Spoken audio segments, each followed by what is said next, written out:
The Honourable Leader of the Official Opposition. Thank you, Mr. Speaker, and I apologize in advance for my voice. Mr. Speaker, question to the Premier. How much more revenue will be raised by the budget's 67% increase in the carbon tax? The Honourable Premier. Thank you very much, Mr. Speaker, and certainly hope that the member opposite is feeling better. He does sound a little under the weather, I must say. As the member knows, we are looking forward to, and the exact numbers are in the budget documents, which we'll have a chance to go through. But there is no question that the additional levies that would be going forward in, I think, 2021 and forward will be are noted in our budget and will be invested in protecting things like our education and our health care and bringing us to a stable, prudent path to balance. Honourable Premier, first supplemental. The budget documents do not include that number, Mr. Speaker, which is why I asked. Unfortunately, the Premier doesn't have an answer. Mr. Speaker, does the government's projection of a balanced budget in 2023 depend on higher revenues raised by the 67% increase in the carbon tax? The Honourable Premier. Thank you very much, Mr. Speaker. Well, as we've already articulated, our path to balance depends upon diverting some of the money from the federal increase in the levy towards the path to balance, and that is something that we are going to do, because in so doing we'll be able to reach that prudent state of balance in 2023 while ensuring that we protect our hospitals, our education, our teachers, our nurses, and those important services that Albertans rely on, Mr. Speaker. And we're glad that we've been able to reach that balance, Mr. Speaker. Second supplemental. To decode, the answer was yes. The balanced budget in 2023 depends on the 67% increase in the carbon tax. Mr. Speaker, will the government increase the carbon tax rebate when it increases the carbon tax by 67%? The Honourable Premier. Mr. Speaker, we will be looking at that matter at that time when that comes forward. That's still an issue that we are examining because, of course, we are talking about 4 years down the road at this point. So, but at the same time, Mr. Speaker, we are very proud to be in a position to be able to present to Albertans a thoughtful, reasonable 6-year plan to bring the budget back into balance while protecting nurses, while protecting teachers, while protecting the kids in our classrooms, while ensuring that Albertans can continue to count on the services that are important to them and their families, Mr. Speaker. Second main question. The Premier says she will look at it, but her finance minister said that the budget does not include additional rebates. So, Mr. Speaker, which is it? Is the budget were the budget documents tabled 2 weeks ago inclusive of rebates or not? The Honourable Premier. Thank you very much, Mr. Speaker. The budget documents tabled 2 weeks ago talk about the budget for this year, and they also talk about the business plan that goes out for 3 years, which is exactly what budget documents typically do. Our government went a step further than any government ever has in the past, and we provided high-level figures with respect to how we were going to bring the budget into balance by 23-24, Mr. Speaker. This is in contrast to the opposition, which has yet to bring in a shadow budget after 3 years of being here, and has yet to provide any explanation for how their path would ever be achieved, Mr. Speaker. First supplemental. So does that projection of a balanced budget in 2023 include additional rebates to match the 67% increase in the carbon tax or not? Does it include additional so-called targeted environmental spending or not? Honourable Premier. Again, Mr. Speaker, as I've outlined, because we are going out 4 years into the future, the level of specificity becomes a little bit harder to target. One of the reasons for that is because one of the key elements of the Climate Leadership Plan and the carbon levy is to reduce emissions and to reduce carbon use. And so as that goes down, the amount of revenue that comes in may well go down, as well as the amount of cost that is experienced by individuals. So at that time, we need to look at the appropriateness of adjusting the rebate. And that's what we will do when we're within 48 months of the time. Thank you. So the government told Albertans they have a plan for a balanced budget, but the Premier now tells us they don't know how much spending is in that plan. Since she's raised carbon emissions, can the Premier tell us by how much will the 67% increase in the carbon tax reduce carbon emissions? The Honourable Premier. Thank you very much, Mr. Speaker. Well, we know that there are a number of factors that are going to go towards reducing emissions as we move forward. Some of them are related specifically to the application of the carbon levy. Others are related to our ability to invest in a number of different things that will reduce emissions, whether it's the hundreds of millions of dollars that we are partnering with industry on, for instance, to help them innovate, which we're very excited about, and bring down their emissions within the energy industry, whether it's with the renewable energy sector and being able to bring in the kind of amazing new investment we've seen. There are a number of different ways in which emissions will come down. Thank you, Honourable Premier. Third main question. By how much will carbon emissions be reduced as a result of the 67% increase in the carbon tax? The Honourable Premier. Thank you very much, Mr. Speaker. Well, as I've said, there are a number of different factors that are in play and a number of different tools that are being used. And so we are making a global set of estimates, which have been actually reviewed by the Auditor General recently, who actually indicated that we had a pretty rigorous level of assumptions and research that went into the plan, Mr. Speaker. And as I said, we are very proud as a government to be able to be in a position to have a number of different strategies that are focused on bringing Alberta's emissions down and doing our part to tackle climate Honourable change. Premier. The first supplemental. Mr. Speaker, by how much will carbon emissions be reduced as a result of the 67% increase in the carbon tax? The Honourable Minister, Environment and Parks. Thank you, Mr. Speaker. And of course, our climate leadership plan, as has been published many times over, will cut emissions drastically, a projected 30% reduction by 2030. Mr. Speaker, that's as a result of a number of different factors, including the coal phase-out, carbon pricing, the system of output-based allocations, and investments in clean tech. We may go as low as 222 megatons, and that will keep dropping, Mr. Speaker, with respect to the investments in innovation. That's in stark contrast to the honourable member who sat in a government and articulated a target and then sat on their hands and did nothing to achieve it. Second supplemental.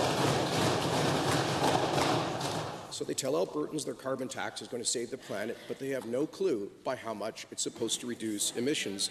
Mr. Speaker, the Premier told me that she was imposing conditions before she would raise the carbon tax by 67%. The condition was the completion of the Trans Mountain Pipeline. Why did she remove that condition in her budget? The Honourable Premier. Thank you very much, Mr. Speaker. Well, in fact, we haven't done that, and I reject that characterization. What our budget does is it bets on Albertans, and it assumes that the pipeline that has been approved will ultimately be built, Mr. Speaker. You know, and it's interesting because the Leader of the Opposition spent 10 years in Ottawa. 10 years, Mr. Speaker, no pipeline. He had the ball, he fumbled, Mr. Speaker. We are marching down the field. We're almost at the goal line, Mr. Speaker. The member wants to throw in the towel. We will not. We will get the pipeline, Mr. Speaker. Mr. Speaker, the budget includes projected increases in revenues from the 67% increase in the carbon tax. As we've already established, that's the basis of the projected balanced budget in 2023. Can the Premier point me to any mention of conditions before that tax would be increased in the budget documents?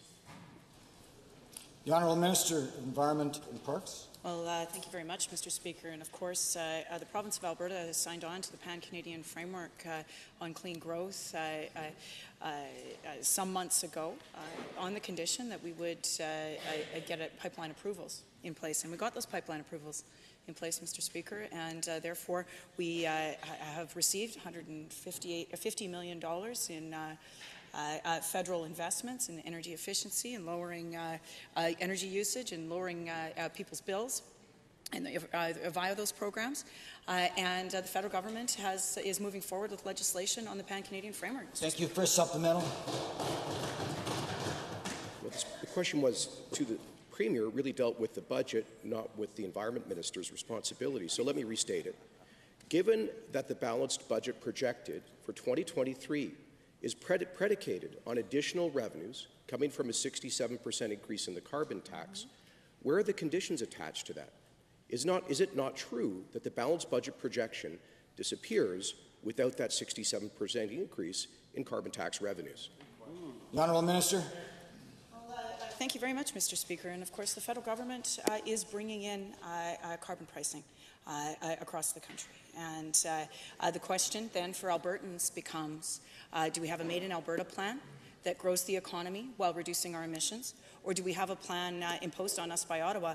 I know that the honourable member has a great deal of affection for Ottawa, and he thinks longingly of his years there.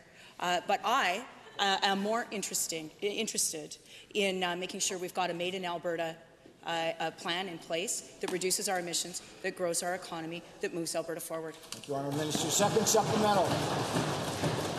Given that this government has a great deal of affection for Justin Trudeau, they signed a blank check and agreed to raise their carbon tax by 67%. The question is, where are the conditions in this budget?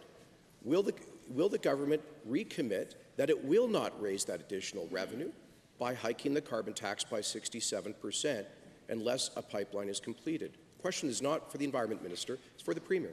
Good question. The Honourable Premier. Well, thank you very much, Mr. Speaker. What I will say is this. I would refer the member opposite to page 80 of the fiscal plan, where, in fact, that's exactly what is included in that part of the fiscal plan. But that being said, Mr. Speaker, we talk about putting the path to balance at risk. And I'd just like to talk a moment about what really puts the path to balance at risk. What puts the path to balance at risk is cancelling the climate leadership plan.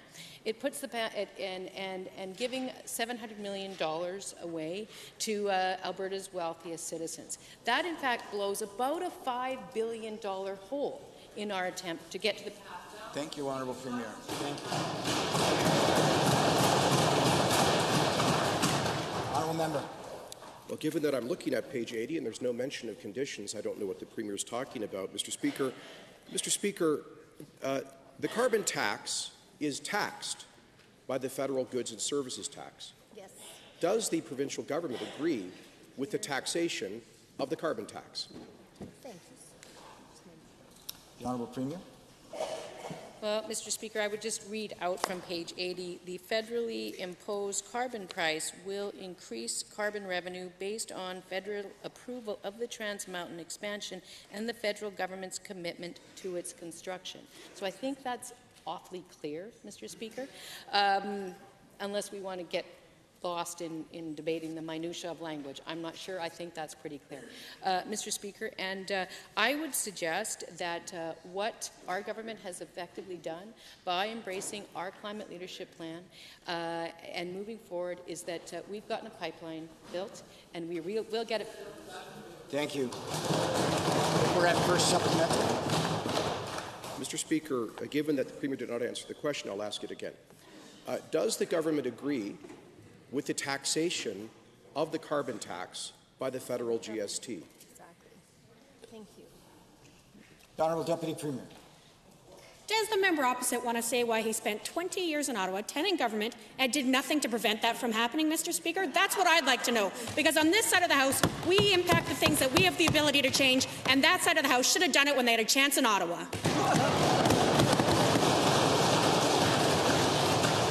Second supplemental. So I take it from that non-answer that the government agrees with the application of the GST on the carbon tax. So my question is the carbon tax a good or a service? The Deputy Premier. Climate change is real, Mr. Speaker, and on this side of the tide of this House, we take that seriously, and we know that we have to do something to get a pipeline built to Tidewater. That's why we brought in a climate leadership plan that led to that exact approval, Mr. Speaker. We got 2 approvals. Line 3 is well under construction. We keep winning every single appeal that gets put in our way on the way to the West Coast. I wish we didn't have to win appeals every single time in this House, but, Mr. Speaker, it's time to get on board. The opposition should realize that this is a pipeline that is in the national interest and stand up to support this government in making it happen. Honourable member. That the government didn't answer that question after 3 times. I'll ask a different question. Mr. Speaker, how much does the government plan to spend on interest payments between now and 2023? Deputy Premier. My real question is, how much time are we going to spend debating the fact that the member opposite didn't do anything to prevent this from happening when he was in Ottawa and had the exact ability to prevent it from happening, Mr. Speaker? We will certainly do everything in our capacity to lobby on behalf of Albertans to make sure that we have a climate leadership plan that results in the pipelines that we have gotten approved and that we will get built, Mr. Speaker. And I know woulda, coulda, shoulda from a member opposite. I get it. You should have fixed this when you were in Ottawa. We're fixing things here in Alberta. I expect that you will get on board to stand up for Alberta and get our pipeline built. Given that apparently the audio system isn't working here, Mr. Speaker, I'll ask the question again, which had absolutely nothing to do with the non-answer. How much does the government plan to spend on interest payments?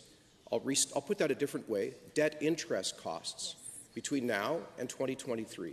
How much does the government plan to spend on debt interest costs between now and 2023? The Honourable Premier. Mr. Speaker, what we will do is service the debt in the same way any government would service the debt, as long as the debt is in place, Mr. Speaker. Now, the way to get rid of the debt is to balance the budget. Mr. Speaker, the members opposite are suggesting to Albertans that they can give a $700 million tax cut, that they can protect services without any impact on Alberta families, and that they can somehow get rid of the deficit earlier. That's the implicit thing here, Mr. Speaker. It's not true, Mr. Speaker. It just isn't true, and they need to start coming clean with Albertans about what their plan actually is. Second supplementary. Speaker, I asked the government a very simple factual question about their budget twice. I asked them how much they project to spend on interest costs in the next 5 years. The answer is $18 billion. Does the Premier think that $18 billion in interest payments to bankers is a good use of tax dollars? Good question. The Honourable Premier. Thank you very much, Mr. Speaker. Again, as I've said before, we inherited an economy that was ill-prepared to deal with, and a fiscal situation that was ill-prepared to deal with a catastrophic drop in the price of oil. The members opposite would have had to deal with the same issues. The question is, how do you deal with that kind of crisis? Do you pile on? Do you cut more jobs? Do you jam kids into classrooms? Do you blow up hospitals? Or do you have Albertans' backs? Mr. Speaker, we chose the latter. We are investing in Alberta, and as a result, we've created 90,000 jobs. Manufacturing is up, exports is up, and so is the Honourable Premier. I infer from the non-answer that the Premier believes $18 billion spent on interest payments is a good investment. Mr. Speaker, we are currently spending nearly $2 billion in interest payments. Can the Premier tell us how many of her government's departments spend less than that $2 billion? The Honourable Premier. Here's a different answer, Mr. Speaker, but it's on the same principle. When you look at some of the plans that the member opposite has talked about, say, for instance, let's emulate BC's spending. Well, if we were to do that, the kind of cuts that that would bring into effect would eliminate the Department of Justice, Mr. Speaker. Just eliminate it. No Department of Justice, Mr. Speaker. That's what happens when you address these problems through a lens of reality and facts, Mr. Speaker. And I would suggest that the member opposite ought to start doing the same. Supplemental.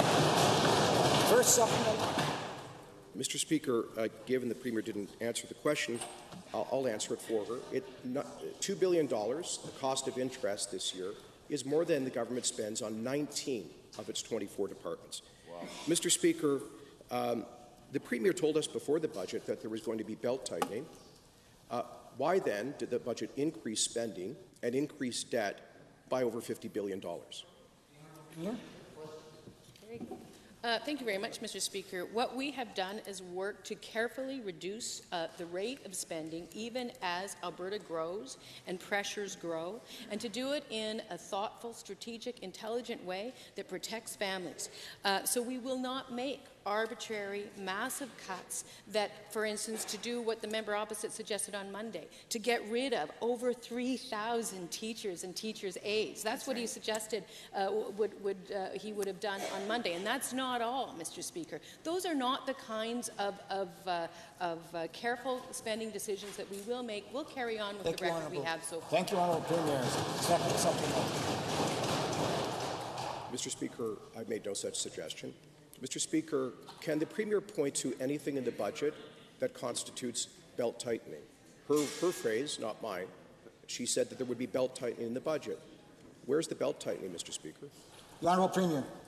Well, Mr. Speaker, on Monday, just to clarify, the member opposite suggested that what he wanted to do was to have spending frozen at 2015 levels. And since 2015, through funding enrollment growth, thank goodness, we've been able to add over 3,000 teachers and teachers' assistants to our schools. So that's where we get that from, and it wouldn't have happened if we'd followed his path. With respect to careful decision-making, Mr. Speaker, what we've done is we've cut massive salaries in agencies, boards, and commissions. We've cancelled the golf club memberships. We've made sure that the Sky Palace type decisions that his friends brought in place aren't being made anymore, Mr. Speaker. Mr. Speaker, the Trudeau government has brought forward a bill that will likely make it impossible to build major new pipelines. The Canadian Energy Pipeline Association says that, quotes, it is difficult to imagine a new major pipeline could be built in Canada under the Impact Assessment Act, Bill C-69. Does the Alberta government oppose the federal Bill C-69? The Honourable Minister of Parks and Environment. Well, thank you, Mr. Speaker. And of course, our job is to stand up for Alberta and our industry by getting real results, like, for example, pipeline approvals to Tidewater. With respect to the new impact assessment legislation, we have been in very close contact with the federal government. We've been ensuring that Alberta's perspective is heard at every turn. We have made some changes to that legislation, for example, around legislated timelines. We know there is more to do, and we're committed to doing it. First supplemental. Given the non-answer, I will ask again, does the government oppose or support the Federal Impact Assessment Act, Bill C-69, as it currently stands? The Honourable Minister. Well, thank you, Mr. Speaker. And there are large pieces of that legislation that require more clarification from the federal government, and that's exactly what we've sought from them. For example, around what is meant by a pre-planning phase and pre-consultation. Also, Mr. Speaker, we are quite adamant that we believe our climate leadership plan should be recognized as sufficient for any evaluation of a strategic climate change assessment within federally assessed projects, Mr. Speaker, and we have a number of other concerns as well around harmonization and so on. Second supplemental. Given that the Canadian Energy Pipeline Association has said that Bill C-69 would make it difficult to imagine a new major pipeline being built in Canada, does the government agree with the Canadian Energy Pipeline Association in this assessment? Honourable Minister. Thank you, Mr. Speaker. And of course, we're committed to working very closely with energy pipeline companies as well as other firms who are affected by this legislation. And that is why, Mr. Speaker, for example, we were very pleased to learn that in situ projects will not find themselves on a project list if they are covered by a climate leadership plan, that is to say a carbon pricing regime and an emissions cap, Mr. Speaker, which puts Alberta at a significant strategic advantage. That strategic advantage would not be there, Mr. Speaker, if it were not for the climate leadership plan, something that the member opposite opposes. Thank you, Honourable Minister. Second supplemental. Well, given yet another non-answer, it's clear that the government does not oppose this bill, which the industry characterizes as the end of any future pipeline approvals, and by the way, Mr. Speaker, a massive violation of Alberta's jurisdiction. So my question for the government is just what does it take for them to stand up to Justin Trudeau, to tell their close ally and friend that they will stop selling out this province to Justin Trudeau's anti-energy industry agenda? Honourable member, I was incorrect. That was a main question rather than a supplemental. Minister? Well, thank you, Mr. Speaker. And the assertion is preposterous that that this province has not been advocating for Alberta's interests from the very beginning. The letter that I wrote initially in response to the initial discussion document that came out in the summer of 2017 enumerated a number of concerns that Alberta had, and many of those concerns have been acted upon, as I indicated, not all of them, and that is why we continue to advocate. Mr. Speaker, there are different ways of doing politics. I do not need to jump up and down, and I would resent the idea that somehow we are not advocating for Alberta simply because we're not taking a belligerent, masculine tone. Thank you. Thank you. First supplement. Mr. Speaker, if there's a belligerent tone, it's not coming from this side of the House. Mr. Speaker, Justin Trudeau vetoed Thank you, Mr. Speaker. Mr. Speaker, Justin Trudeau vetoed Northern Gateway. He killed Energy East. He surrendered to Barack Obama on the veto of Trans Mountain. He's doing nothing to assert federal jurisdiction in the construction of Trans Mountain. According to this government, he's forcing them to raise the carbon tax by 67%, and now he's introduced a bill that will make future pipelines just about impossible to get approved. How's that alliance working out? Honourable Minister.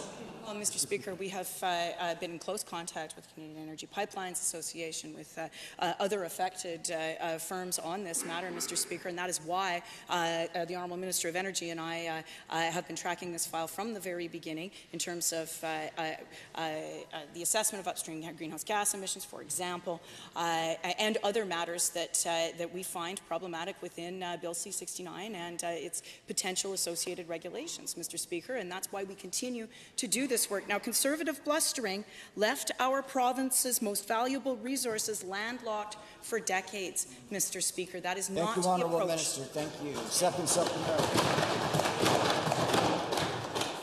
Mr. Speaker, given that Justin Trudeau vetoed Northern Gateway, killed Energy East, surrendered on Keystone XL, is doing nothing for the construction of Trans Mountain, why does the government now trust him on a pipeline bill that the industry says will make it impossible to get another pipeline built? Minister? Mr. Speaker, the first line in the interview that I gave on this matter yesterday afternoon was, "We are by no means happy yet, and we will continue to do the work to advocate on behalf of Alberta's interests." Those interests include pipeline approvals that the honourable member could not get done in almost 20 years in Ottawa, Mr. Speaker. It also means moving forward with a climate leadership plan so that we do not have one imposed on us by Ottawa, Mr. Speaker. And it does mean that we ensure that we can get large projects built in a way that has appropriate timelines. Thank you, Honourable Minister.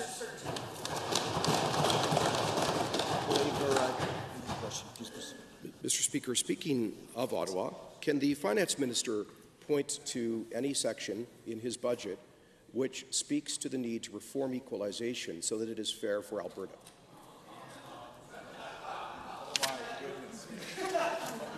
The Honourable Minister of Finance. Well, Mr. Speaker, the member from the other side likes to talk about their work on the equalization format. But I can tell you the Fraser Institute report, yes, the Fraser Institute spells it out clearly, that a rule change when he was in the federal cabinet actually hurt Alberta's economy just as we were in a downturn. The Conservative did nothing to support Alberta with respect to equalization when he was there. Mr. Speaker, he made the issue worse for Alberta.